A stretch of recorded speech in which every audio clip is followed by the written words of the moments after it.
আমার জামাই বুড়া হইলে আমার কাছে বেস্ট। হ্যাঁ, সব থেকে ভালো মানুষ, পৃথিবীর সবচেয়ে ভালো মানুষ এই মুহূর্তে আমার কাছে।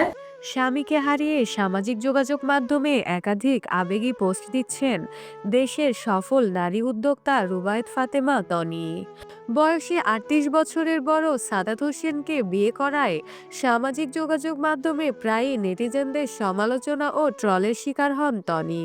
তবে অনেকেই জানেন না তার জীবনের চড়াই উতরাইয়ের কথা। গত বছর অক্টোবরের শুরুতে হঠাৎ অসুস্থ হয়ে পড়েন সাদাত। প্রথমে তাকে ঢাকা বেসরকারি একটি হাসপাতালে ভর্তি করা হয়।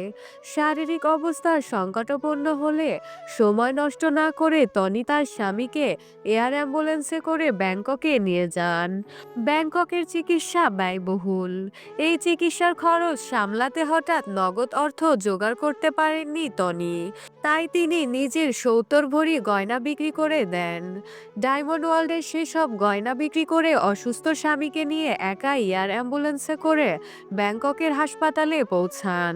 স্বামীকে আইসিইউতে ভর্তি করে তার পাশে থাকেন। ওই দুঃসময়ের দিনে সর্বোচ্চ সংখ্যক রেকর্ড লাইভ করে বিজনেসও সচল রাখতে হয় তাকে।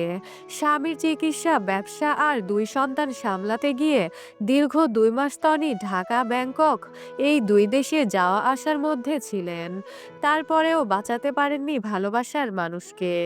বুধবার ১৫ই জানুয়ারি স্থানীয় সময় ৩টা ৩ মিনিটে ব্যাংককের একটি হাসপাতালে মারা যান তনির স্বামী।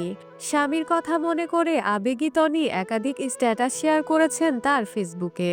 বৃহস্পতিবারের ১৬ই জানুয়ারি তনি আফসোস করে লেখেন, সেম ফ্লাইটে আমরা দুজন, কিন্তু আমি সিটে বসে আর তুমি। এর কিছুক্ষণ পরে তিনি আরেকটি পোস্ট করেন, লেখেন এমন ভালো মানুষ এই দুনিয়াতে আর পাওয়া যাবে না। শুক্রবার ১৭ই জানুয়ারি মন খারাপ করে তনি লিখেন, সকল দায়িত্বের ভার আমাকে দিয়ে তুমি কেন চলে গেলা। বয়সে বড় হলেও সাদাত হোসেনকে ভালোবেসে বিয়ে করেন তনি। জীবনের শেষ দিন পর্যন্ত সাদাতের কাছ থেকে টনি পেয়েছেন শ্রদ্ধা, সম্মান ও ভালোবাসা। তাই অসমবয়সের সম্পর্কে ট্রোলের শিকার হলেও তাতে কান দেন না টনি।